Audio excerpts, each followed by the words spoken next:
Okay, ಕಾಶಿಯಿಂದ ಹೊರಟಿದ್ದು ಅಯೋಧ್ಯೆಗೆ. Next stop Ayodhya Shriram ಮಂದಿರ. ಅದಕ್ಕೋಸ್ಕರ ಕಾಶಿಯಿಂದ ಬೆಳಿಗ್ಗೆ ಬೇಗನೆ ಎದ್ಬಿಟ್ಟು ಟ್ರೈನಲ್ಲಿ ಹೋಗಿ ಅರೌಂಡ್ 3 AM ಟ್ರೈನ್ ಇತ್ತು. ಅಲ್ಲಿಂದ ಅಯೋಧ್ಯೆಗೆ ಹೋಗಿ ತಲುಪುವಾಗ 6 AM ಆಗಿದೆ. ಸೊ ಹೀಗೆ ಬೆಳಿಗ್ಗೆ ತುಂಬ ಚಳಿನೂ ಇತ್ತು. ಚಳಿಯನ್ನು ಹೋಗಿ ಅಯೋಧ್ಯೆಗೆ ತಲುಪಿದ್ವಿ. ನೋಡಿ ಅಯೋಧ್ಯೆದು ರೈಲ್ವೆ ಸ್ಟೇಷನ್ ಹೇಗಿದೆ ನೋಡಿ, ಸಕ್ಕತ್ತಾಗಿ ಮಾಡಿದ್ದಾರೆ. ಅಂದರೆ ಒಂಥರ ಏರ್ಪೋರ್ಟಿಗೆ ಹೋದ ಅನುಭವ ಆಗುತ್ತೆ. ತುಂಬ ಚೆನ್ನಾಗಿ ಮಾಡಿದ್ದಾರೆ, ತುಂಬ ನೀಟ್ ಇದೆ.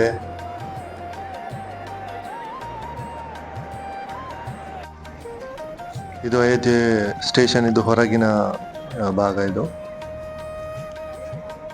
ಅದೊಂಥರ ಫೀಲ್ ಬಂದ್ಬಿಡುತ್ತೆ. ಓಕೆ, ನಾವು ಎಲ್ಲೋ ಒಂದು ಒಳ್ಳೆ ಪ್ಲೇಸ್ಗೆ ಬಂದಿದ್ದೀವಿ, ಅಯೋಧ್ಯೆ ಅನ್ನೋ ಒಂದು ಪ್ಲೇಸ್ಗೆ ಬಂದಿದ್ದೀವಿ ಅಂತ. ಆ ಸ್ಟೇಷನಲ್ಲೂ ಅದರದ್ದೇ ಒಂಥರ ಒಂದು ಚಿತ್ರಣ ಇದೆ, ಅಯೋಧ್ಯೆ ರಾಮ ಮಂದಿರ ದೇವಸ್ಥಾನ ಅದರ ಬಗ್ಗೆ. ಸೊ ಅಲ್ಲಿಂದ ಹೊರಗೆ ಬಂದವರೇ ನಾವು ರೂಮ್ ಆಲ್ರೆಡಿ ಬುಕ್ ಮಾಡಿದ್ವಿ ಅಯೋಧ್ಯೆಯಲ್ಲಿ, ಒಂದು ಹೋಮ್ ಸ್ಟೇ ಇತ್ತು. ಸೊ ಅಲ್ಲಿಗೆ ಹೋಗಬೇಕಾದ್ರೆ ಫೋನ್ ಮಾಡಿದೆ, ಅಲ್ಲಿಗೆ ಹೋಗೋದು ಹೇಗೆ ಏನು ಅಂತ. ಫೋನ್ ಇವ್ರ ಹತ್ರ, ಹೋಮ್ ಸ್ಟೇ ಅವ್ರ ಹತ್ರ. ಅವ್ರು ಬರ್ತೀನಿ ಅಂದರು. ಸೊ ಅಲ್ಲಿ ತನಕ ಅದು ಎಲ್ಲಿ ರಿಕ್ಷಾ ಸ್ಟ್ಯಾಂಡ್ ಇದೆ ಅಲ್ಲಿಗೆ ನಡ್ಕೊಂಡು ಹೋಗ್ತಾ ಇದ್ವಿ. ನೋಡಿ ಅವ್ರು ಬರೋ ತನಕ ಸ್ವಲ್ಪ ಅಲ್ಲಿ ಚಳಿ ಆಗ್ತಾ ಇತ್ತು, ಸಿಕ್ಕಾಪಟ್ಟೆ ಚಳಿ ಇತ್ತು ಆ ಹೊತ್ತಿಗೆ. ಸೊ ಸ್ವಲ್ಪ ಟೀ ಕುಡಿದು ಮೈ ಬೆಚ್ಚಗೆ ಮಾಡಿಕೊಂಡು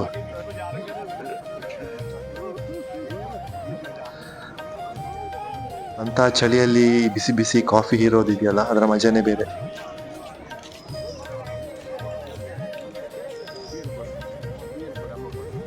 ಇದು ನೋಡಿ ಅಯೋಧ್ಯೆ ಸ್ಟೇಷನ್, ಇದು ಹೊರಗಿನ ಪ್ರದೇಶ. ಇದು ಎಲ್ಲ ಭಕ್ತಾದಿಗಳು ಬಂದವರು ಸೀದಾ ಅಲ್ಲಿಂದ ಏನು ಮಾಡ್ತಾರೆ, ಹೆಚ್ಚಿನವರು ಸರಿಯೂ ನದಿಗೆ ಸೀದಾ ಹೋಗ್ಬಿಡ್ತಾರೆ.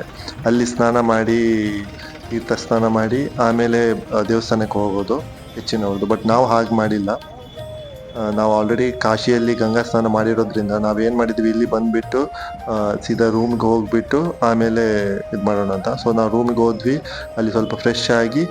ಇಲ್ಲಿ ನೋಡಿ ಈ ಹೋಟ್ಲ್ ಇದೆಯಲ್ಲ ಅಯೋಧ್ಯೆಯಲ್ಲಿ, ನಮ್ಮವರು ಅಂದರೆ ಉಡುಪಿ ಮಂಗಳೂರಿನವ್ರು ಹೋದ್ರೆ ಈ ಹೋಟ್ಲಿಗೆ ಹೋಗಲೇಬೇಕು. ಹೋಟೆಲ್ ಅಯೋಧ್ಯ ಅಂತ, ಇಲ್ಲಿ ಅವ್ರದ್ದೇ ಊರಿನವ್ರದ್ದೇ ಹೋಟ್ಲ್ ಇದು. ಅಲ್ಲಿ ಕಾಶಿಲಿ ಮತ್ತೆ ಅಲ್ಲಿ ಅದೆಲ್ಲ ನಮಗೆ ಸೆಟ್ ಆಗೋದು ತಿಂದು ಇದೆಯಲ್ಲ, ಇಲ್ಲಿ ಬಂದ್ಬಿಟ್ಟು ಒಂದು ಮಸಾಲೆ ದೋಸೆ ತಿಂದ್ವಿ ನೋಡಿ. ಆಹಾ, ಅಮೃತ ಅಂದರೆ ಟೋಟಲ್. ಇಲ್ಲಿ ಉಡುಪಿದ್ದು ಒಂದು ಏನು ಟೇಸ್ಟ್ ಇದೆ ಅದೇ ಟೇಸ್ಟ್. ಸಾಂಬಾರಾಗಿರಲಿ, ಚಟ್ನಿ ಆಗಿರಲಿ, ದೋಸೆ ಎಲ್ಲನೂ. ಬಟ್ ರೇಟ್ ಸ್ವಲ್ಪ ಕಾಸ್ಟ್ಲಿ ಮಾತ್ರ. ಅಲ್ಲಿ ಏನಿಲ್ಲ, ಒಂದು ದೋಸೆಗೆ 150 ರೂಪಾಯಿ. ಸೊ ಹಾಗಾಗಿ ಅದನ್ನು ತಿಂದು ಏನು ಮಾಡೋದು, ಆಸೆ ಆಗುತ್ತಲ್ವಾ. ಬೇರೆ ಏನೋ ತಿನ್ನೋಕ್ಕಿಂತ ಹೊಟ್ಟೆ ಒಂದು ತಣ್ಣಗಿರ್ಬೇಕಲ್ವಾ. ಅದಕ್ಕೋಸ್ಕರ ಎಲ್ಲರೂ ಮಸಾಲೆ ದೋಸೆ ಎಲ್ಲ ತಿಂದ್ವಿ, ಆಮೇಲೆ ಹೊರಗೆ ಬಂದ್ವಿ. ನೋಡಿ ನೀವು ಹೋದರೆ ಅಂತೂ ಈ ಹೋಟ್ಲಿಗೆ ಒಮ್ಮೆ ಹೋಗಿ. ಹೋಟೆಲ್ ಅಯೋಧ್ಯ ಅಂತ ಇದೆ. ನಿಮಗೆ ದೇವಸ್ಥಾನಕ್ಕೆ ಹೋಗೋ ದಾರಿಯಲ್ಲೇ ಸಿಗುತ್ತೆ, ಯಾರ ಹತ್ರ ಹೇಳಿದ್ರು ಅವರು ಹೇಳ್ತಾರೆ. ಇದು ಬಂದು ದೇವಸ್ಥಾನಕ್ಕೆ ಹೋಗೋ ಮುಖ್ಯ ದಾರಿ. ಇಲ್ಲಿ ನೋಡಿ, ಇಲ್ಲಿ ಆಟೋದವರು ಇರ್ತಾರೆ ಒಂದು ಹಂತದ ತನಕ. ಆಮೇಲೆ ಅಲ್ಲಿದ್ದೇ ಒಂದು ವಾಹನ ಇದೆ, ಅದು ಪರ್ ಹೆಡ್ 20 ರೂಪೀಸ್ ಏನೋ ತಗೋತಾರೆ. ಆ ವಾಹನದಲ್ಲಿ ನೋಡಿ, ಈ ವಾಹನ ಅದು ಗೌರ್ಮೆಂಟ್ ಇದ್ದೆ, ಪಾಲಿಕೆ ಅವ್ರದ್ದಲ್ಲಿದ್ದು. ಅವ್ರು ಕರ್ಕೊಂಡು ಹೋಗ್ತಾರೆ ಶೇರಿಂಗಲ್ಲಿ. ಸೊ ಒಬ್ಬರಿಗೆ 20 ರೂಪಾಯಿ ಏನೋ ಬೀಳುತ್ತೆ ಅರೌಂಡು. ಕರ್ಕೊಂಡು ಹೋಗ್ತಾರೆ. ನೋಡಿ ಇಕ್ಕೆಲಗಳಲ್ಲಿ, ರೋಡ್ನ ಇಕ್ಕೆಲದಲ್ಲೂ ಅಂಗಡಿಗಳಿದ್ದಾವೆ. ಕೆಲವು ಹಳೆ ಅಂಗಡಿಗಳು, ಈಗ ಮತ್ತೆ ರಿನೋವೇಷನ್ ಆಗಿ ಹೊಸ ಅಂಗಡಿಗಳು ಎಲ್ಲ ಇದಾವೆ. ಶಾಪಿಂಗ್ ಮಾಡೋದಾದ್ರೆ ಚೆನ್ನಾಗಿದೆ.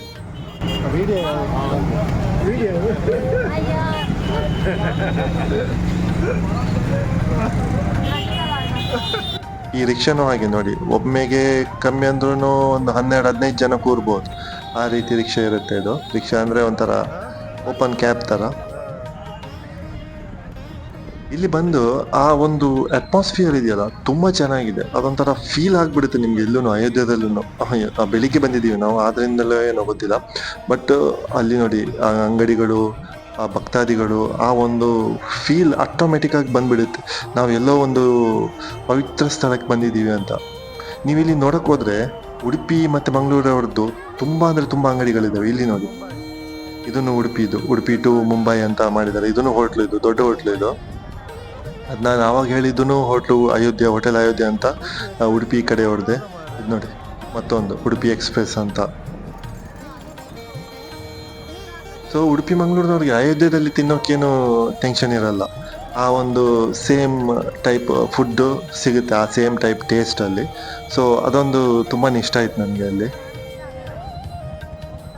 ನಾವು ಎಲ್ಲಿ ಹೋದ್ರೂ ಫುಡ್ ಸರಿಯಾಗಿಲ್ಲ ಅಂದ್ರೆ ನಮ್ದು ಮೈಂಡ್ ಅಪ್ಸೆಟ್ ಆಗಿಬಿಡುತ್ತೆ. ಹಾಗಾಗಿ ಫುಡ್ ಒಂದು ಕರೆಕ್ಟ್ ಇರಲೇಬೇಕಾಗುತ್ತೆ.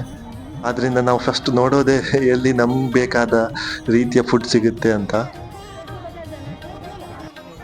ಹಿಂಗೆ ಹೋದವರೆ ಅಲ್ಲಿ ಇಳ್ದ್ಬಿಟ್ಟು ಇದು ನೋಡಿ, ಇಲ್ಲಿ ತನಕ ಗಾಡಿ ಬರುತ್ತೆ, ಅದಾದ್ಮೇಲೆ ನಾವು ನಡ್ಕೊಂಡು ಹೋಗ್ಬೇಕು. ದೇವಸ್ಥಾನದ ಮುಖ್ಯ ದ್ವಾರದ ದಾರಿಯಲ್ಲಿ ಇಲ್ಲಿ ನೋಡಿ ಎಲ್ಲ ಭಕ್ತಾದಿಗಳು ಎಲ್ಲ ನಡ್ಕೊಂಡು ಹೋಗ್ತಾ ಇದ್ದಾರೆ. ಇವ್ ನನ್ನ ತಮ್ಮನ ಮಗ ನೋಡಿ. ಜೈ ಶ್ರೀರಾಮ್ ಬನ್ನಿ, ಜೈ ಶ್ರೀರಾಮ್ ಬನ್ನಿ, ಜೈ ಶ್ರೀರಾಮ್. ಕೊನೆಗೂ ರಾಮ ಜನ್ಮ ಭೂಮಿಗೆ ಕಾಲಿಟ್ಟ ನಮ್ಮ ಪೋಖ್ರಿ.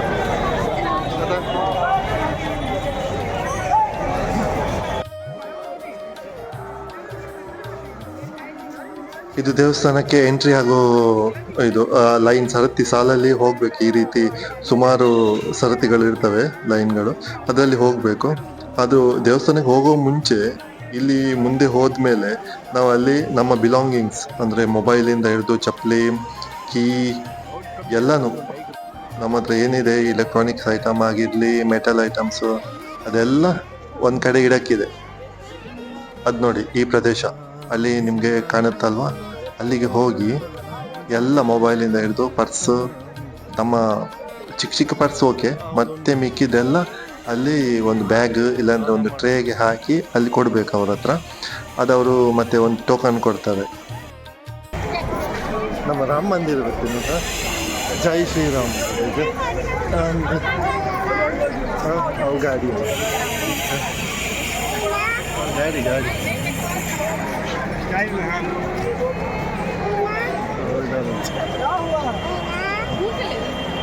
ಜೈ ಶ್ರೀರಾಮ್. ಅಮ್ಮ ಇನ್ನೇನು ಬಲಿ ಮೂರ್ತಿ ದೇರ್ಪಾತೆ ಬಂಗಪ್ಪನ ಮಾರ. ಇದು ನೋಡಿ, ಇದು ಲೈನ್ ನಿಂತಿದಾರಲ್ವಾ, ಇದು ಸುಮಾರು ಕೌಂಟರ್ಗಳಿದಾವೆ. ಇಲ್ಲಿ ನಮ್ಮ ಬಿಲಾಂಗಿಂಗ್ಸ್ ಏನೆಲ್ಲ ಇದೆ ಅದನ್ನೆಲ್ಲ ಟ್ರೇಗೆ ಹಾಕಿಬಿಟ್ಟು ಅಲ್ಲಿ ಅವ್ರಿಗೆ ಕೊಡಬೇಕು. ಅಲ್ಲಿ ಅವರು ಸೇಫ್ ಲಾಕರಲ್ಲಿ ಇಡ್ತಾರೆ. ಫ್ರೀ ಇದು, ಏನು ಕಾಸು ಕೊಡಬೇಕಾಗಿಲ್ಲ. ಬಟ್ ಸೇಫ್ಟಿ ಪರ್ಪಸ್ಗೋಸ್ಕರ ಇದನ್ನು ಹೀಗೆ ಮಾಡ್ತಾ ಇದ್ದಾರೆ. ಅದು ಅಲ್ಲಿ ಕೊಟ್ಟಾದ್ಮೇಲೆ ನಾವು ಇಲ್ಲಿಂದ ಹೋಗಬೇಕು ಈ ದಾರಿಯಿಂದ.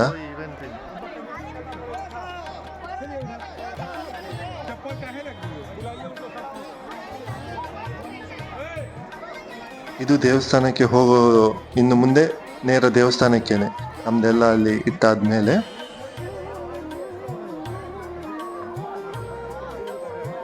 ಇದಿನ್ನು ದೇವಸ್ಥಾನದ ಆ ಕಡೆ ಈ ಕಡೆ ಏನೆಲ್ಲ ಕೆಲವು ಬಿಲ್ಡಿಂಗ್ಗಳಿದಾವೆ, ಅದಿನ್ನೂ ಸ್ವಲ್ಪ ನಿರ್ಮಾಣ ಹಂತದಲ್ಲಿದೆ, ಅದಾಗ್ತಾ ಇದೆ.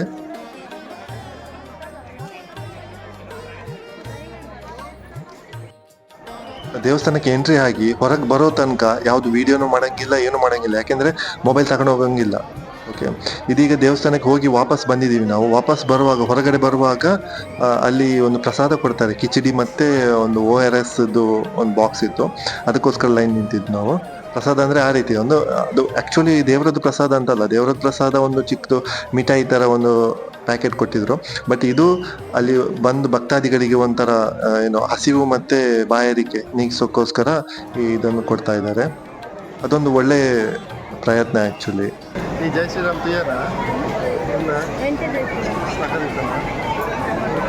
ಜೈ ಶ್ರೀರಾಮ್ ಎಂಚ ಬನ್ನಿ, ಜೈ ಶ್ರೀರಾಮ್.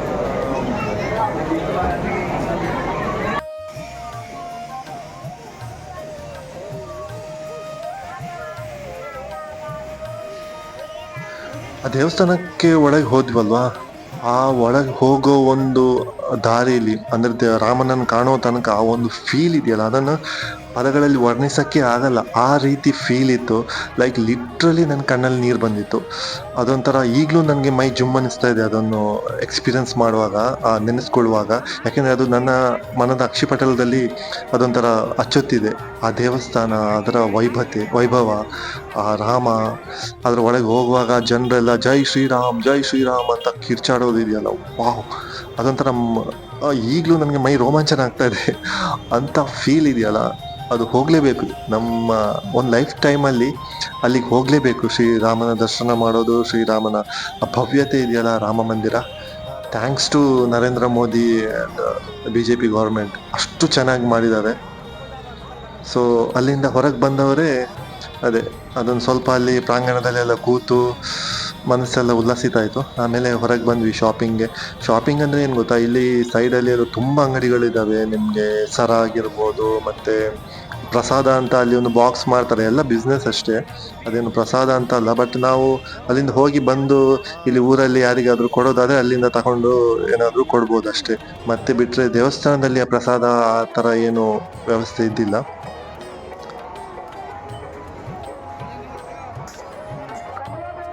ಕೆಲವು ವಸ್ತುಗಳು ಮಾರ್ತಾರೆ, ಅದು ನಮಗೆ ಬೇಕಾದರೆ ತಗೋಬೋದು. ಟೀ ಶರ್ಟ್ಸ್, ಮತ್ತು ಭಗವಧ್ವಜ, ಶ್ರೀರಾಮನ ಟೀ ಶರ್ಟ್, ಹಂಗೆಲ್ಲ ಸುಮಾರು ಇದ್ದಾವೆ. ಇದಾದ್ಮೇಲೆ ನಿಮಗೆ ಅಯೋಧ್ಯೆಗೆ ಬಂದರೆ ನಿಮಗೆ ನೆಕ್ಸ್ಟ್ ಬರೋದೇ ಹನುಮಾನ್ ಗಡಿ ಅಂತ. ಹನುಮಾನ್ ಗಡಿ ಅಂದರೆ ಹನುಮಾನ್ ಟೆಂಪಲ್, ಅದೊಂಥರ ಅಲ್ಲಿಗೆ ಹೋಗಲೇಬೇಕು ನೀವು. ಅಲ್ಲಿಂದ ಸ್ವಲ್ಪ ದೂರದಲ್ಲಿದೆ, ಜಾಸ್ತಿ ಏನು ದೂರ ಇಲ್ಲ. ಅಲ್ಲಿ ನೋಡಿ, ಅಯೋಧ್ಯೆಗೆ ನನಗೆ ಏನು ಗೊತ್ತಾ, ಒಂದು ಅರ್ಧ ಗಂಟೆಯಲ್ಲಿ ನಾವು ಪಾಸ್ ಆದ್ವಿ ಏನೋ ಹೊರಗಿಂದ ಒಳಗಡೆ ಪಾಸ್ ಆಗಿ ಹೊರಗೆ ಬಂದ್ವಿ. ಅಷ್ಟೇನು ಲೈನ್ ನನಗೆ ಅನಿಸಿಲ್ಲ. ಬಟ್ ಇಲ್ಲಿ ಹನುಮಾನ್ ಗಡಿ ಅಂತೂ ಏನು ಲೈನ್ ಅಂದರೆ, ಇಲ್ಲಿ ನೋಡಿ, ಇಲ್ಲಿ ಲೈನಲ್ಲಿ ನಿಂತಿದ್ದೀವಿ.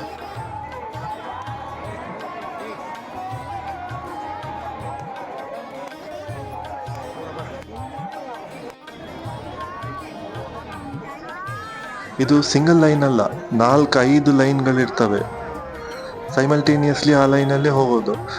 ಎತ್ತರ ಕೇರಕ್ಕಿರುತ್ತೆ. ನಮ್ಮ ಅಮ್ಮನಿಗಂತೂ ನೋಡುವಾಗಲೇ ಏನು, ಅವ್ರಿಗೆ ಕಾಲು ನೋವಿದೆ. ಸೊ ನೋಡುವಾಗಲೇ ಒಂಥರ ಟೆನ್ಷನ್ ಆಗಿತ್ತು, ಇದಕ್ಕೆ ಹೆಂಗೆ ಹತ್ತೋದು ಅಂತ. ಅಷ್ಟು ಜನ ನೋಡಿ, ಇಷ್ಟು ಜನ ಒಮ್ಮೆಲೆ ಹತ್ತಬೇಕು ಮೇಲೆ. ಆ ಹತ್ತುವಾಗ ಅಂತೂ ಆ ಕಿರ್ಚಾಟ ಇದೆಯಲ್ಲ, ಜೈ ಶ್ರೀರಾಮ್ ಅಂತ, ವಾವ್! ನಮ್ಗೆ ಹತ್ತಿದೆ ಗೊತ್ತಾಗಿಲ್ಲ. ಒಂದು ಸ್ವಲ್ಪ ಮೇಲೆ ಹತ್ತಕ್ಕಿರುತ್ತೆ. ಅಮ್ಮನಿಗೂ ಅದೇ ಹೇಳ್ತಾ ಇದ್ದಾರೆ, ಮೇಲೆ ಹೋಗಿದ್ದೆ ಗೊತ್ತಾಗಿಲ್ಲ ಅಂತ. ಅಂದರೆ ಅಷ್ಟು ಜನ ಇದ್ದಾರೆ, ಒಂದು ಲೈನಲ್ಲಿ ಹೋಗೋದಲ್ಲ, ಅಷ್ಟು ನೋಡಿ. ಈ ರೀತಿ ಜಾಮ್ ಪ್ಯಾಕ್ ಇದು, ಇದರಲ್ಲಿ ಮೇಲೆ ಹತ್ಕೊಂಡು ಹೋಗಬೇಕು.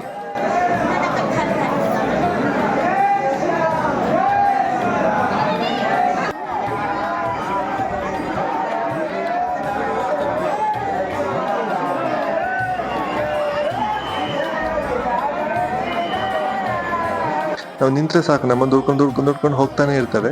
ಸೊ ಆ ರೀತಿ ಹೋಗ್ಬಿಟ್ಟಿದ್ ನೋಡಿ. ಇದು ಅದರದ್ದು ದೇವಸ್ಥಾನ, ಇದು ಹನುಮಾನ್ ಗಡಿ ಅಂತ.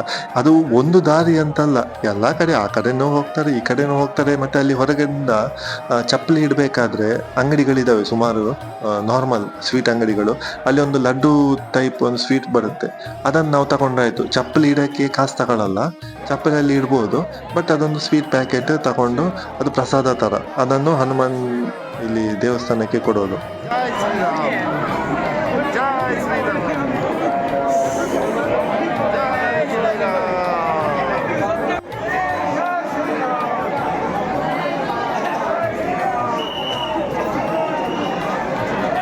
ಇಲ್ಲಿ ಇದು ದೇವಸ್ಥಾನದ ಮುಖ್ಯ ಭಾಗ ಇದು. ಇಲ್ಲಿ ನೋಡಿ, ಆ ಬಾಕ್ಸ್ಗಳನ್ನು ಕೊಡ್ತಾ ಇದ್ದಾರಲ್ಲ, ಅವರು ಆ ಬಾಕ್ಸ್ ತಗೊಂಡು ಒಂದು ಅರ್ಧ % ಅದರದ್ದು ಸ್ವೀಟ್ಗಳನ್ನು ಅದು ಅಲ್ಲಿಗೆ ಹಾಕಿ ಮತ್ತೆ ವಾಪಸ್ ಕೊಡ್ತಾರೆ ಆ ಬಾಕ್ಸನ್ನು. ಅಲ್ಲಿರೋದೇ ಹನುಮಾನ್ ಗಡಿಯ ಹನುಮಂತ ಮಾರುತಿ.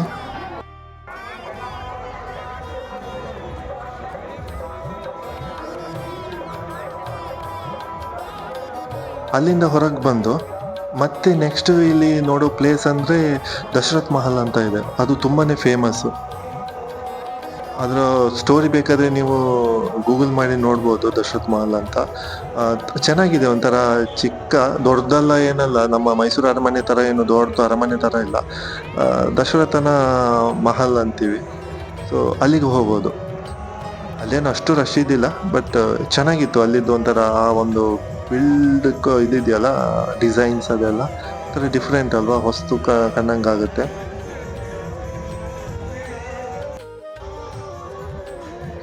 ಇದು ದಶರಥನ ಕಾಲದ್ದು ಅಂತ ನಂಗೆ ಗೊತ್ತಿಲ್ಲ, ನಾನು ಅಷ್ಟೊಂದು ಹುಡ್ಕಾಡಕ್ ಹೋಗಿಲ್ಲ. ಬಟ್ ಆಮೇಲಿಂದ ಅದು ತುಂಬಾನೇ ಏನು ರಿನೋವೇಶನ್ ಎಲ್ಲ ಆಗಿದೆ. ಅಲ್ಲಿ ಹೋಗುವಾಗ ಇಲ್ಲಿ ನೋಡಿ, ಇಲ್ಲಿ ಪ್ರವಚನ ಆಗ್ತಾ ಇತ್ತು, ಧಾರ್ಮಿಕ ಪ್ರವಚನ. ಇದು ಅದರ ಮುಖ್ಯ ದ್ವಾರ, ದಶರಥ ಮಹಲಿದ್ದು. ಇಲ್ಲಿ ತುಂಬಾ ಜನ ಒಟ್ಟಿಗೆ ಹೋಗುವಾಗ ಅದೊಂದು ರಿಸ್ಕ್ ಏನಂದ್ರೆ, ಯಾರಾದ್ರೂ ಎಲ್ಲಿಗೆ ತಪ್ಪಿಸ್ಕೊಂಡು ಹೋದ್ರೆ ಏನು ಅಂತ. ಬಟ್ ನಮ್ಮ ಕೇಸಲ್ಲಿ ಆ ರೀತಿ ಏನೂ ಆಗಿಲ್ಲ, ಒಟ್ಟಿಗಿದ್ವಿ ನಾವು.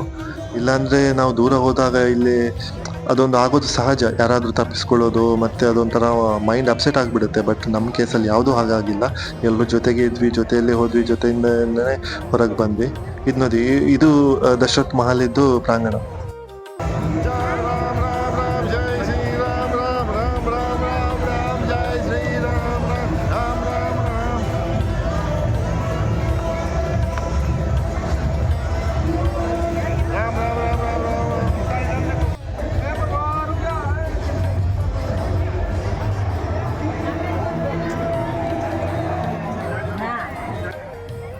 ಇದು ಮುಖ್ಯ ದ್ವಾರದಿಂದ ಒಳಗೆ ಹೋದ್ರೆ ಅಲ್ಲಿ ಎದುರು ಕಾಣ್ತಾ ಇರೋದೇ ದಶರಥ ಮಹಲದ್ದು. ಅಲ್ಲಿ ಎದುರಿಗೆ ಏನಿದೆ ಅಂದ್ರೆ ದೇವರುಗಳಿದ್ದಾರೆ, ರಾಮನ ಮೂರ್ತಿ ಇದೆ, ಮತ್ತೆ ಸೀತೆ, ಆ ರೀತಿ ಕೆಲವು ಮೂರ್ತಿಗಳಿದ್ದಾವೆ.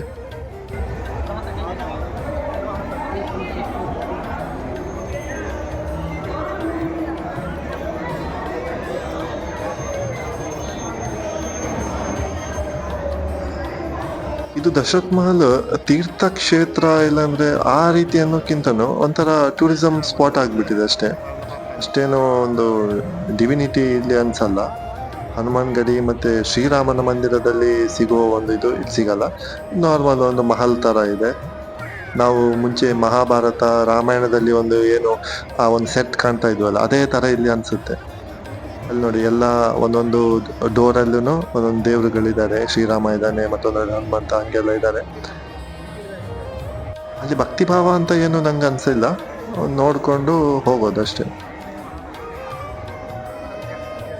ಇದೆ ನೋಡಿ, ಶ್ರೀರಾಮ ಲಕ್ಷ್ಮಣ ಸೀತಾ ಸಹಿತ.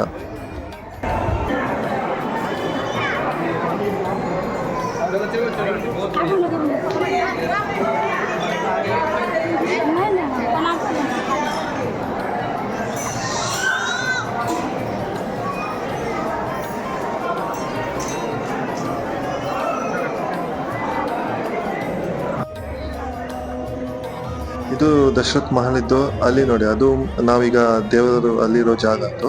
ಆಮೇಲೆ ಇದು ಟೋಟಲ್ ಪ್ರಾಂಗಣ. ಅಲ್ಲಿಂದ ಹೊರಗೆ ಬಂದ್ರೆ ನಮ್ಗೆ ಏನು ಅಲ್ಲಿ ಒಂದು ತುಂಬಾ ಅಂಗಡಿಗಳಿದಾವೆ. ಏನಾದ್ರು ಚಾಟ್ಸ್ ತಿನ್ನೋದಾದ್ರೆ ಹೊರಗೆ ಹೋದ್ರೆ ನಾವು ಅದೆಲ್ಲ ಸ್ಟ್ರೀಟ್ ಫುಡ್ ಎಲ್ಲ ತಿನ್ನೋದು ಅದೊಂಥರ ಮಜಾ ಇರುತ್ತಲ್ವಾ. ಇಲ್ಲಿ ಒಂದು ಪಾರ್ಕ್ ತರ ಮಾಡಿದ್ದಾರೆ ನಾನ್ ಕೂತ ಹಿಂದ್ಗಡೆ. ಮತ್ತೆ ಎದುರುಗೆಲ್ಲ ಅಂಗಡಿಗಳಿದಾವೆ, ಚಾಟ್ಸ್ಗಳಿದಾವೆ. ಅಲ್ಲಿದ್ದು ಕಚೋರಿ, ಸಮೋಸ ಅದೆಲ್ಲ ಸುಮಾರು ಇದಾವೆ. ನಾವು ಸ್ವಲ್ಪ ಟ್ರೈ ಮಾಡಿದ್ವಿ, ಬಟ್ ಜಾಸ್ತಿ ತಿನ್ನಕ್ಕೂ ಆ ರೀತಿ ಟ್ರೈ ಮಾಡೋಕ್ಕೂ ಹೆದರಿಕೆ ಆಗುತ್ತೆ ಟ್ರಾವೆಲಲ್ಲಿ ಇರುವಾಗ. ನಾಳೆ ಏನಾದರೂ ಹೊಟ್ಟೆ ಅಪ್ಸೆಟ್ ಆದರೆ ಮತ್ತೆ ನಮ್ದೆಲ್ಲ ಟ್ರಾವೆಲ್ ಪ್ಲ್ಯಾನ್ ಹಾಳಾಗ್ಬಿಡುತ್ತೆ. ಹಾಗಾಗಿ ಸ್ವಲ್ಪ ಹಿತಮಿತವಾಗಿ ತಿಂದರೆ ಒಳ್ಳೆಯದು, ಇಲ್ದಿದ್ರೆ ಎಲ್ಲ ಅಧೋಗತಿ ಆಗಿಬಿಡುತ್ತೆ.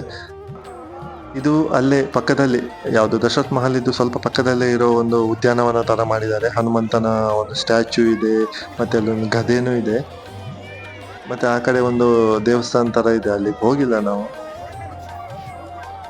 ಇಲ್ಲಿ ಒಂದೇನಂದ್ರೆ, ನಾವಿಲ್ಲಿ ಊರಲ್ಲೆಲ್ಲ ಒಂದು ಎರಡು ಮಂಗ ಬಂದ್ರೆ ಇದು ತೆಂಗಿನ ಮರಕ್ಕೆ ಹತ್ತಿದ್ರೆ ಅದು ಇದು ಮಾಡಿದ್ರೆ ತುಂಬಾನೇ ಟೆನ್ಷನ್ ಪಡ್ತೀವಲ್ವಾ.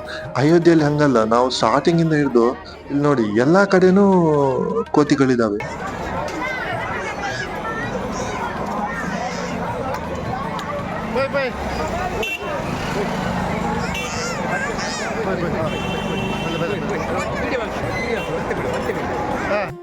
ಜೈ ಶ್ರೀರಾಮ್, ಜೈ ಶ್ರೀರಾಮ್, ಬನ್ನಿ.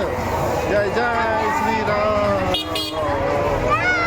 ಜೈ ಶ್ರೀರಾಮ್, ಜೈ ಜೈ ಶ್ರೀರಾಮ್, ಶ್ರೀರಾಮ್.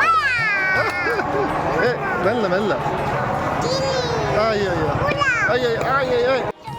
ಕಾಶಿಗೆ ಕಂಪೇರ್ ಮಾಡಿದ್ರೆ ಅಯೋಧ್ಯೆ ತುಂಬಾ ಕ್ಲೀನ್ ಇದೆ. ತುಂಬಾ ಅಂದ್ರೆ ತುಂಬಾ ಕ್ಲೀನ್ ಇದೆ. ಒಂದು ಹ್ಯಾಪಿ ಫೀಲ್ ಬರುತ್ತೆ. ಕಾಶಿ ತುಂಬಾನೇ ಒಂಥರ ಇನ್ನೂ ಅಲ್ಲಿ ಒಳಗಡೆ ಆ ಒಂದು ಗಲ್ಲಿಗಳು ತುಂಬಾನೇ ಅಂದ್ರೆ ಜನರು ಅಷ್ಟೊಂದು ಕ್ಲೀನ್ ಇಟ್ಕೊಂಡಿಲ್ಲ ಅಂತ ಹೇಳ್ಬೋದು. ಬಟ್ ಇಲ್ಲಿದ್ದು ಟ್ರಾನ್ಸ್ಪೋರ್ಟ್ ಆಗಿರ್ಲಿ ಎಲ್ಲಾನು ತುಂಬಾನೇ ಚೆನ್ನಾಗಿದೆ. ಇಲ್ಲಿನು ಅಯೋಧ್ಯೆ ದೇವಸ್ಥಾನದಿಂದ ಲತಾ ಮಂಗೇಶ್ಕರ್ ವೃತ್ತ ಅಂತ ಇದೆ ಒಂದು ಕಡೆ.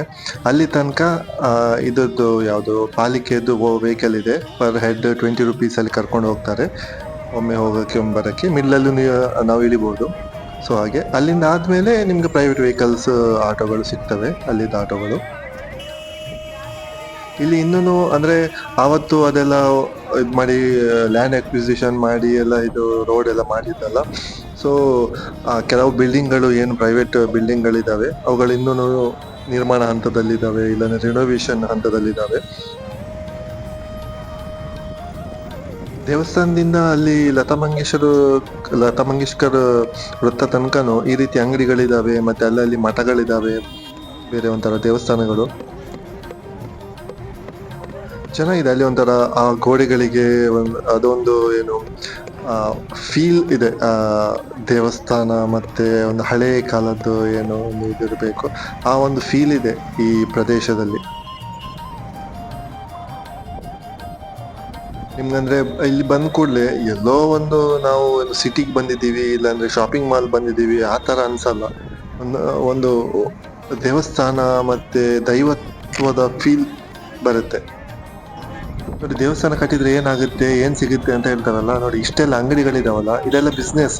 ಇಷ್ಟು ಯಾತ್ರಾರ್ಥಿಗಳು ಬರ್ತಾರೆ, ಅದು ಬಿಸ್ನೆಸ್ ಕ್ರಿಯೇಟ್ ಆಗೋದು. ಇದರಿಂದ ಜನರಲ್ಲಿ ಕ್ಯಾಶ್ ಫ್ಲೋ ಆಗುತ್ತೆ. ಇಲ್ಲಾಂದ್ರೆ ಮುಂಚೆ ಏನಿತ್ತು, ಇಲ್ಲಿ ಏನು ಇದ್ದಿಲ್ಲ ಅಲ್ವಾ.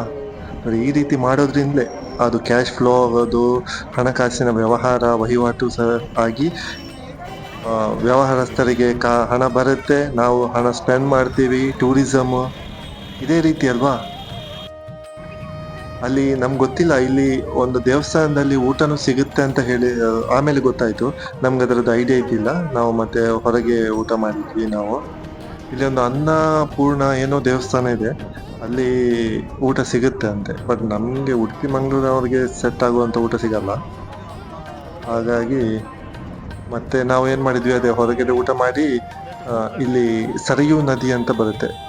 ಕಾಶಿಯಲ್ಲಿ ಹೆಂಗೆ ಗಂಗೆಯೋ ಹಾಗೆ ಅಯೋಧ್ಯೆಯಲ್ಲಿ ಸರಯೂ ನದಿ ಅಂತ ಬರುತ್ತೆ. ಅಲ್ಲಿಗೆ ಹೋಗಿ ಅಲ್ಲಿನೂ ಕಾಶಿ ತರನೇ ಗಂಗಾರತಿ ಮಾದರಿಯಲ್ಲಿ ಇಲ್ಲೂ ಆರತಿ ಆಗುತ್ತೆ. ಅಲ್ಲಿಗೆ ಹೊರಟ್ವಿ ನಾವು. ಅದು ಅಯೋಧ್ಯೆ ಮಂದಿರದಿಂದ ಲತಾ ಮಂಗೇಶ್ಕರ್ ವೃತ್ತ ಅಂತ ಬರುತ್ತೆ, ಅಲ್ಲಿ ತನಕ ಹೋಗಿ ಇದು ನೋಡಿ, ಇದು ಲತಾ ಮಂಗೇಶ್ಕರ್ ವೃತ್ತ. ಅಲ್ಲಿ ಒಂದು ಇದು ಹಾಕಿದ್ದಾರೆ ವೀಣೆ. ಸೊ ಇದು ಲತಾ ಮಂಗೇಶ್ಕರ್ ವೃತ್ತ ಅಂತ. ಇಲ್ಲಿ ಬಂದು ಆಮೇಲಿಂದ ಇಲ್ಲಿಂದ ಅಲ್ಲಿಗೆ ಸ್ವಲ್ಪ ಹತ್ರ ಇದೆ, ಗಾಡಿಲಿ ಹೋಗ್ಬೋದು, ನಡ್ಕೊಂಡು ಹೋಗ್ಬೋದು ಬೇಕಾದ್ರೆ. ಅಲ್ಲಿ ತನಕ ಹೋದ್ರೆ ಅದು ಸರಿಯೂ ತಟ ಬರುತ್ತೆ, ನದಿ ತಟ. ನಾವು ಹೋದಾಗ ನೀರು ಜಾಸ್ತಿ ಇದ್ದಿಲ್ಲ, ತುಂಬಾ ಚೆನ್ನಾಗಿದೆ. ಇದು ಒಂದ್ ಕಡೆ ಸಿಟಿ ಟೈಪ್ ತಟದಲ್ಲಿ, ಇನ್ನೊಂದ್ ಕಡೆ ಹಿಂಗೆ ವಾಕಿಂಗ್ ಹೋಗೋದು, ಹಂಗೆ ಮಿಡ್ಲಲ್ಲಿ ನೀರು, ಅದ್ರ ಮಿಡ್ಲಲ್ಲಿ ಬ್ರಿಡ್ಜ್ಗಳು, ಒಂಥರ ಏನು ಎಲ್ಲೋ ಬಂದಂಗೆ ಆಗುತ್ತೆ. ಅಷ್ಟು ಚೆನ್ನಾಗಿದೆ. ಕ್ಲೀನ್ನೆಸ್ ಆಗಿರ್ಲಿ ಎಲ್ಲನೂ ಆಗಿರ್ಲಿ ತುಂಬಾ ಚೆನ್ನಾಗಿ ಮಾಡಿದ್ದಾರೆ. ಅಲ್ಲಿ ತನಕ ನಾವು ನಡ್ಕೊಂಡೇ ಹೋದ್ವಿ, ಎಲ್ಲ ನೋಡ್ಕೊಂಡು. ಅಲ್ಲಿ 2 ಕಡೆನೋ 3 ಕಡೆನೇನೋ ಆರತಿ ಆಗುತ್ತೆ. ನಾವು ಒಂದ್ ಕಡೆ ಹೋಗಿದ್ವಿ, ಅಲ್ಲಿ 3 ಕಡೆಯಲ್ಲಿ ಒಂದ್ ಕಡೆಗೆ ನಾವು ಹೋದ್ವಿ. ಅಲ್ಲಿ ಏನಂದ್ರೆ ನೀರೀಗ ಕಮ್ಮಿ ಇದೆ, ಸರಿಯುವಲ್ಲಿ ನೀರು ತುಂಬಾನೇ ಕಮ್ಮಿ ಇದೆ. ಹಾಗಾಗಿ ಇದೇನ್ ಕಾಣ್ತಾ ಇದೆ, ಇದನ್ನು ಸರಿಯು ನದಿನೇ. ಮತ್ತೊಂದು ಅದರ ತಟ ಬರುತ್ತೆ, ಅಂದ್ರೆ ದೊಡ್ಡ ನದಿದು ಏನು ಪ್ಲೇಸ್ ಇರುತ್ತೆ, ಅದಕ್ಕೆ ಒಂದು ಕೆರೆ ಇದಿರುತ್ತಲ್ವ ಸೈಡ್, ಅಲ್ಲಿ ಆರತಿ ಆಗುತ್ತೆ. ಅಲ್ಲಿಗೆ ಹೋಗ್ತಾ ಇದ್ದೀವಿ ಈಗ. ಇದನ್ನೆಲ್ಲ ವಾಕಿಂಗ್ ಅಲ್ಲಿ ಇದೊಂದು ಅರೌಂಡ್ 5:30 ಅರೌಂಡ್ ಈ ಕಡೆ ಬಂದ್ರೆ ಕರೆಕ್ಟ್ ಆಗಿರುತ್ತೆ. ಎಲ್ಲ ವ್ಯೂ ನೋಡ್ಕೊಂಡು ಮತ್ತೆ ಆರತಿನೂ ನೋಡ್ಬೋದು. ಇಲ್ಲಿ ಫೋಟೋ ತೆಗಿಯೋದಾದ್ರೆ ಫೋಟೋ ಆಪ್ಷನ್ ಎಲ್ಲ ಇದೆ. ಬಟ್ ಏಜಿನವ್ರಿಗೆ ಸ್ವಲ್ಪ ನಡೆಯೋದು ಅದೆಲ್ಲ ಸ್ವಲ್ಪ ಕಷ್ಟ ಅನಿಸ್ಬೋದು. ಆದ್ರೂ ನಾವು ಬಂದಿದ್ದೀವಿ ಅನ್ನೋ ಕಾರಣಕ್ಕೆ ಇದೆಲ್ಲ ನೋಡ್ಲೇಬೇಕಲ್ವಾ. ಮತ್ತೆ ಸಿಗಲ್ಲ ನಮ್ಗೆ, ಮತ್ತೆ ಹೋಗಕ್ಕೂ ಆಗಲ್ಲ. ಹಾಗಾಗಿ ಹೋದಾಗ ಅದೆಲ್ಲವನ್ನು ನೋಡ್ಕೊಂಡು ಕಣ್ತುಂಬ್ಕೊಂಡು ಬರೋದು ಅದೊಂಥರ ಧರ್ಮ ಅನ್ಕೋತೀನಿ ನಾನು. ಮತ್ತೆ ದೇಹದ ಪ್ರಾಬ್ಲಮ್ಗಳು ಇದ್ದೇ ಇರುತ್ತವಲ್ವಾ. ಬಟ್ ಏನೇ ಆಗ್ಲಿ, ಲಾಸ್ಟ್ ವಿಡಿಯೋದಲ್ಲಿ ನೀವು ನೋಡಿರ್ತೀರ ಕಾಶಿಲೂ ಹಂಗೇನೆ. ಆ ಒಂದು ದೇವಸ್ಥಾನದಲ್ಲಿ ಏನು ವೈಬ್ ಬಂದಿತ್ತು, ಅಯೋಧ್ಯೆಯಲ್ಲಿ ಅದರ 4 ಪಟ್ಟು ಬರುತ್ತೆ. ಆ ಅದೊಂಥರ ಬೇರೆನೆ ಅಯೋಧ್ಯೆ ಅನ್ನೋದು. ಅಯೋಧ್ಯೆಗೆ ಕಾಲಿಟ್ಟು ಕೂಡಲೇ ಅದೊಂದು ಫೀಲ್ ಬಂದ್ಬಿಡುತ್ತೆ, ಶ್ರೀರಾಮನ ನೆಲ ಅಂತ. ವಾವ್ ವಾವ್ ಅದು. ಅದನ್ನು ನಾನು ಪದಗಳಲ್ಲೂ ವರ್ಣಿಸ್ಲಿಕ್ಕಾಗಲ್ಲ, ಮಾತಲ್ಲೂ ಹೇಳಕ್ಕಾಗಲ್ಲ. ಅದನ್ನು ಹೋಗಿ ನೋಡಿನೇ ಆನಂದಿಸ್ಬೇಕು. ಇದು ನೋಡಿ, ಇದು ಸರಯೂ ನದಿ ತೀರ. ಇಲ್ಲಿ ಹೀಗೆ ಸ್ಟೆಪ್ಸ್ ಎಲ್ಲ ಇಟ್ಟಿದ್ದಾರೆ. ಆ ಕಡೆ ಎದುರಲ್ಲಿ ಏನ್ ಕಾಣ್ತಾ ಇದೆ, ನೀರು ನೋಡಿ ತುಂಬಾ ಕಮ್ಮಿ ಇದೆ. ಅದ್ರ ಆಚೆಗೂ ಹೋಗಿ ಕುತ್ಕೋಬಹುದು.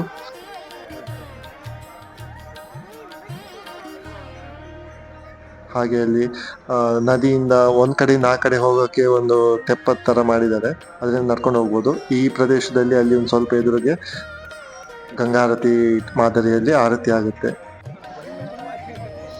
ಇದು ಸರಯೂ ನದಿಗೆ ಅಡ್ಡಲಾಗಿ ಕಟ್ಟಿರೋ ಬ್ರಿಡ್ಜ್, ಅಯೋಧ್ಯೆಯದು ದೊಡ್ಡ ಬ್ರಿಡ್ಜ್ ಅದು ನೋಡಿ. ಈ ಕಡೆಯಿಂದ ಅಂದ್ರೆ ನದಿ ಎಲ್ಲಿ ಹರಿಯುತ್ತೋ ಅಲ್ಲೇ ಕೂತ್ಕೊಂಡು ನಾವು ಆರತಿ ನೋಡಕ್ಕೆ ಬಂದು ಕೂತ್ವಿ. ಅಲ್ಲಿ ಒಂದು ಪ್ಲಾಸ್ಟಿಕ್ ಇದು ರ್ಯಾಪರ್ ಇದು ಕೊಡ್ತಾರೆ, ಸೇಲ್ ಮಾಡ್ತಾರೆ ಕೂತ್ಕೊಳ್ಳಕ್ಕೆ. ಅಂದ್ರೆ ಪ್ಲಾಸ್ಟಿಕ್ ಅಲ್ಲಿ ಇದು ಹೊಯ್ಗೆಯಲ್ಲಿ ಕೂರ್ಬೇಕಲ್ಲ, ಅದಕ್ಕೋಸ್ಕರ ನೋಡಿ ಆ ರೀತಿ ಯಾರೆಲ್ಲ ಕೂತಿದಾರಲ್ವಾ, ಈಗ ಇವ್ರ ಅಪ್ಪ ಅಮ್ಮ ಅವರೆಲ್ಲ ಕೂತಿದ್ದಾರೆ ನೋಡಿ. ಅವರು ಒಂದು ಪ್ಲಾಸ್ಟಿಕ್ ಮಾರುವವರು ಇರ್ತಾರೆ ಅಲ್ಲಿ ಮಕ್ಕಳೆಲ್ಲ. ಸೊ ಅವ್ರ ಹತ್ರ ಒಂದು 20 ರೂಪಾಯಿ ಕೊಟ್ಟರೆ ಅದು ಕೊಡ್ತಾರೆ, ಅದರಲ್ಲಿ ಕೂತು ನೋಡೋದು. ಎದುರಿಗೆ ಆರತಿ ಆಗುತ್ತೆ.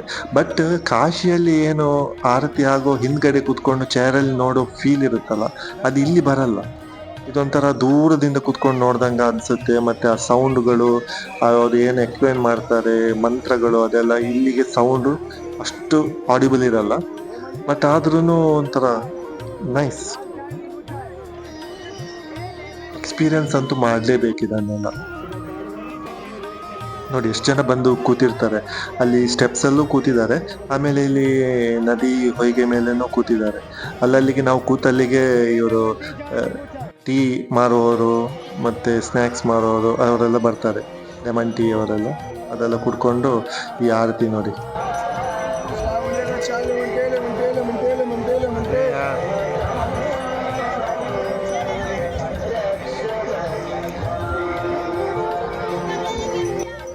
ಇದು ಅಯೋಧ್ಯೆದು ಸರಯೂ ನದಿಗೆ ಆಗೋ ಆರತಿ ಅಷ್ಟೇನು ಫೇಮಸ್ ಆಗಿಲ್ಲ ಅನ್ಕೋತೀನಿ. ಅದು ಎಷ್ಟು ವರ್ಷದಿಂದ ಇದೆಯೋ ಇಲ್ವೋ ನಂಗೂ ಐಡಿಯಾ ಇಲ್ಲ ಇದ್ರದ್ದು, ನಾನು ಅದರ ಪೂರ್ವಾಪರ ನೋಡಿಲ್ಲ. ಬಟ್ ಆದ್ರೂ ಚೆನ್ನಾಗಿದೆ ಇದು. ಅದಿನ್ನೂ ಜಾಸ್ತಿ ಸೋಷಿಯಲ್ ಮೀಡಿಯಾ ಆಗಿರ್ಲಿ, ಜನರ ಬಾಯಲ್ಲಿ ಅದೊಂದು ಅಷ್ಟೊಂದು ಫೇಮಸ್ ಆಗಿಲ್ಲ ಕಾಶಿ ಗಂಗಾರತಿ ತರ. ಬಟ್ ಆದ್ರೂ ಇದೊಂಥರ ಚೆನ್ನಾಗಿದೆ, ಕುತ್ಕೊಂಡು ನೋಡ್ಬೋದು. ಅದೇ ಸರಯೂ ನದಿ ನೀರು ಕಮ್ಮಿ ಇರುವಾಗ ಹಿಂಗೆ ಎದುರಿಗೆ ಕುತ್ಕೊಂಡು ನೋಡೋ ಮಜಾನೇ ಬೇರೆ. ಎಲ್ಲ ಫ್ಯಾಮಿಲಿ ಕುತ್ಕೊಂಡು ಟೀ ಕುಡ್ಕೊಂಡು ಬೇಕಾದ್ರೆ ನೋಡಿ. ಇದನ್ನೆಲ್ಲ ನೋಡುವಾಗ ಅನ್ಸೋದು ಅಲ್ಲಿರುವಾಗ್ಲೂ ಇಲ್ಲೇ ಅಲ್ವಾ ಶ್ರೀರಾಮಚಂದ್ರ ಸೀತಾಮಾತೆ ಲಕ್ಷ್ಮಣಾದಿಯಾಗಿ ಎಲ್ರು ನೆಲೆಸಿದ್ದು, ಇಲ್ಲೇ ಬಂದು ಹೋಗಿರ್ತಾರಲ್ವಾ ಒಂದ್ ಕಾಲದಲ್ಲಿ, ಆ ತ್ರೇತಾಯುಗದಲ್ಲಿ. ನಾವೀಗ ಎಲ್ಲಿ ಪಾದ ಸ್ಪರ್ಶ ಮಾಡಿದೀವಿ ಅಲ್ಲಿ ಶ್ರೀರಾಮನ ಪಾದಗಳು ಸ್ಪರ್ಶವಾಗಿರುತ್ತಲ್ಲ, ಎಷ್ಟು ಪಾವನ ಅಲ್ವಾ ಅದು. ಅದನ್ನ ನೆನ್ಸ್ಕೊಂಡ್ರೇನೆ ಒಂಥರ ಮೈ ಜುಮ್ ಅನ್ಸುತ್ತೆ. ಅದು ಏನ್ ಗೊತ್ತಾ, ಅಳೋಕೆನೆ ಬರುತ್ತೆ, ಕಣ್ಣಲ್ಲಿ ತನ್ನಿಂತಾನೇ ನೀರ್ ಬಂದ್ಬಿಡುತ್ತೆ, ಅಂತ ಒಂದು ಭಾವ ಅದು.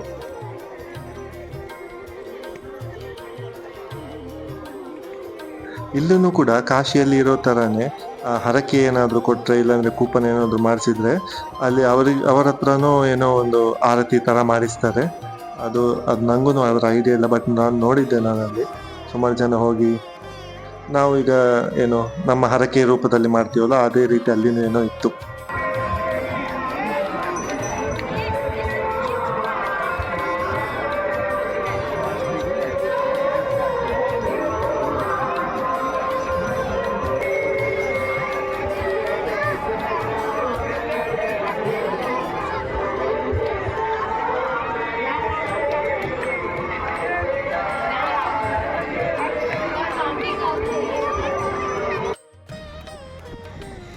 ಅದಾದ್ಮೇಲೆ ಅದು ಗಂಗಾರತಿ ಮುಗಿದ್ಮೇಲೆ ಈ ಆಟೋ ಏನಿರುತ್ತೆ ಸರ್ವಿಸ್, ಅದರಲ್ಲಿ ನಾವು ವಾಪಸ್ ಬಂದ್ವಿ. ವಾಪಸ್ ದೇವಸ್ಥಾನದ ಏನು ಮುಖ್ಯ ದ್ವಾರ ಮತ್ತೆ ರಸ್ತೆ ಇದೆ ಅಲ್ಲಿಗೆ ಬಂದ್ವಿ. ಅಲ್ಲಿ ಆಮೇಲೆ ಅದೇ ಮಧ್ಯಾಹ್ನ ನಾವು ಊಟಕ್ಕೆ ಹೊರಗಡೆ ಊಟ ಮಾಡಿದ್ವಲ್ವಾ, ಆಮೇಲೆ ಅದೇ ಅಲ್ಲಿ ಕೇಳಿದ್ವಿ ಈ ಊಟ ಎಲ್ಲಿ ಸಿಗುತ್ತೆ ಅಂತ, ದೇವಸ್ಥಾನದ ಊಟ ಎಲ್ಲಿ ಸಿಗುತ್ತೆ ಅಂತ. ಹಾಗಾಗಿ ಅಲ್ಲಿ ಇರೋರು ಕೆಲವರು ಹೇಳಿದ್ರು ಈ ಕಡೆಯಿಂದ ಹೋಗಿ ಅಂತ. ಸೊ ನಾವು ಹಾಗೆ ಈಗ ಅಲ್ಲಿಗೆ ಹೋಗ್ತಾ ಇದ್ದೀವಿ ನಾವು. ಅಲ್ಲಿ ಅಂದ್ರೆ ಗಾಡಿ ಅಲ್ಲಿ ತನಕನೂ ಹೋಗಲ್ಲ, ಆ ಎಕ್ಸಾಕ್ಟ್ಲಿ ಪ್ಲೇಸ್ ತನಕ ನಡ್ಕೊಂಡು ಹೋಗ್ಬೇಕಾಗತ್ತೆ. ನಡೆಯೋದು ಸ್ವಲ್ಪ ಕಷ್ಟನೇ, ಬಟ್ ಆದ್ರೂ ಏನು ಮಾಡೋಕ್ಕಾಗಲ್ಲ, ಬೇರೆ ವ್ಯವಸ್ಥೆ ಇಲ್ಲದೆ ಇರೋದ್ರಿಂದ ಏನು ಮಾಡೋಕ್ಕಾಗಲ್ಲ. ಇಲ್ಲಿ ನೋಡಿ ಅನ್ನಪೂರ್ಣ ದೇವಸ್ಥಾನ ಇದೆ, ಅಲ್ಲಿಗೆ ಬಂದ್ವಿ. ಅದೊಂದು ದೇವಸ್ಥಾನದ ಒಳಗಡೆನೆ, ಪ್ರಾಂಗಣದ ಒಳಗಡೆನೆ ಎಲ್ರಿಗೂ ಕುತ್ಕೊಂಡು ಕುಡಿಸ್ಬಿಟ್ಟು ಹೀಗೆ ಲೋಟ ಇಡ್ತಾರೆ, ನೆಲದಲ್ಲೇ ಕೂರ್ಬೇಕು, ಬಡಿಸ್ತಾರೆ ನೋಡಿ. ಅಲ್ಲಿ ದೇವರುಗಳು ಅಲ್ಲಿ ಸೈಡಲ್ಲಿ ಇದ್ದಾರೆ, ಅದ್ರ ಎದುರಿಗೇನೆ ಇಲ್ಲಿ ಊಟಕ್ಕೆ ಬಡಿಸೋದು ಇವರು. ಈ ರೀತಿ ತಟ್ಟೆನೋ ಕೊಡ್ತಾರೆ ನೋಡಿ. ಅಲ್ಲಿ ಎಲೆ ಸಂಪ್ರದಾಯ ಇಲ್ಲ. ಈ ತಟ್ಟೆಗಳನ್ನು ನಾವು ನೋಡಿರ್ಬೋದಲ್ವಾ ಈ ಫಂಕ್ಷನ್ಗಳಲ್ಲೆಲ್ಲ.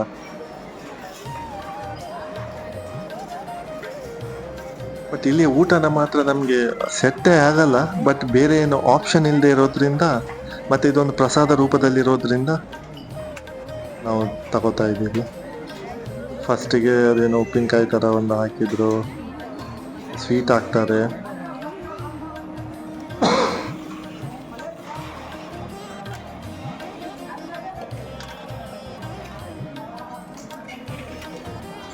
ಇದೊಂದು ಹಪ್ಪಳ, ಇದು ಆಲೂಗಡ್ಡೆ ಪಲ್ಯ. ಇಲ್ಲಿ ಏನಿದ್ರು ಬರೀ ಆಲೂಗಡ್ಡೆನೆ ಜಾಸ್ತಿ ಮಾಡೋದು. ಅದು ನಮ್ಮೂರಿನವ್ರಿಗೆಲ್ಲ ತಿಂದ್ರೆ ಆಗಲ್ಲ, ಗ್ಯಾಸ್ಟ್ರಿಕ್ ಅದು ಇದು ಅಂತಾರೆ, ಸೆಟ್ಟೆ ಆಗಲ್ಲ. ಬಟ್ ಆದ್ರೂ ಇದು ಕಿಚಡಿ ಟೈಪ್ ಒಂದು ಮಾಡಿದ್ರು. ಇದನ್ನು ಆಲೂಗಡ್ಡೆದ್ದೆ ಮತ್ತೆ ಪುನಃ ಪಲ್ಯ.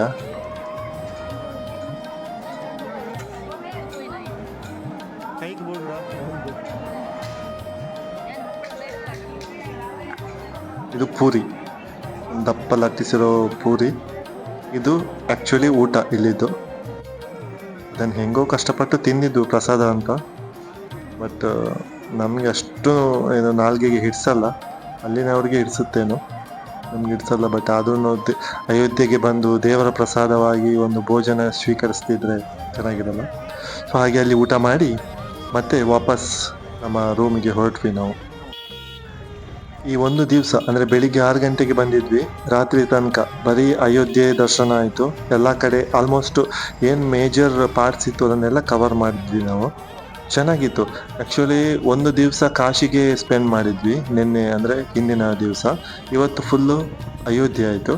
ನಾಳೆ ಪುನಃ ಬೆಳಿಗ್ಗೆ ಬೇಗ ಹೊರಟು ಪ್ರಯಾಗ್ರಾಜ್ ಅಂದರೆ ತ್ರಿವೇಣಿ ಸಂಗಮ, ಮುಂಚೆ ಅಲಹಾಬಾದ್ ಅಂತ ಇದ್ರಲ್ಲ, ಈಗ ಪ್ರಯಾಗ್ರಾಜ್, ಅಲ್ಲಿ ತ್ರಿವೇಣಿ ಸಂಗಮದಲ್ಲಿ ಪವಿತ್ರ ಸ್ನಾನ ಮಾಡೋಕ್ಕಿದೆ. ನೀವು ಹೋಗೋದಾದ್ರೂ ಒಂದೊಂದು ದಿವಸ ಅಟ್ಲೀಸ್ಟ್ ಕೊಡಿ, ಅದಕ್ಕಿಂತ ಜಾಸ್ತಿ ಬೇಕಾಗಿಲ್ಲ ಅನ್ಕೋತೀನಿ ನಾನು, ಬಟ್ ಒಂದೊಂದು ದಿವಸ ಇರಲಿ. ಇದು ನೋಡಿ ರಾತ್ರಿಯ ಒಂದು ವಿಹಂಗಮ ನೋಟ, ರೈಲ್ವೆ ಸ್ಟೇಷನ್ ಅಯೋಧ್ಯೆಯದು. ಅಭಿವೃದ್ಧಿ ಎಲ್ಲ ಹೇಳ್ತಾರಲ್ಲ, ಏನು ಮಾಡಿದ್ದಾರೆ ನೋಡ್ರಿ, ಇದೇ ಅಭಿವೃದ್ಧಿ ಅನ್ನೋದು. ನಮ್ಗೆ ನೋಡುವಾಗಲೇ ಅನಿಸ್ಬೇಕು, ಏನೋ ಒಂದು ಮಾಡಿದ್ದಾರೆ ಅಂತ. ಅದೇ ಹಳೆ ಓಬಿರಾಯನ್ ಕಾಲದ್ದೇ ಇಟ್ಕೊಂಡು ನಾವು ಹೀಗೆ ಬಡ ರಾಷ್ಟ್ರ ಅಲ್ಲ, ಹೀಗೆ ಮುಂದುವರಿಬೇಕು.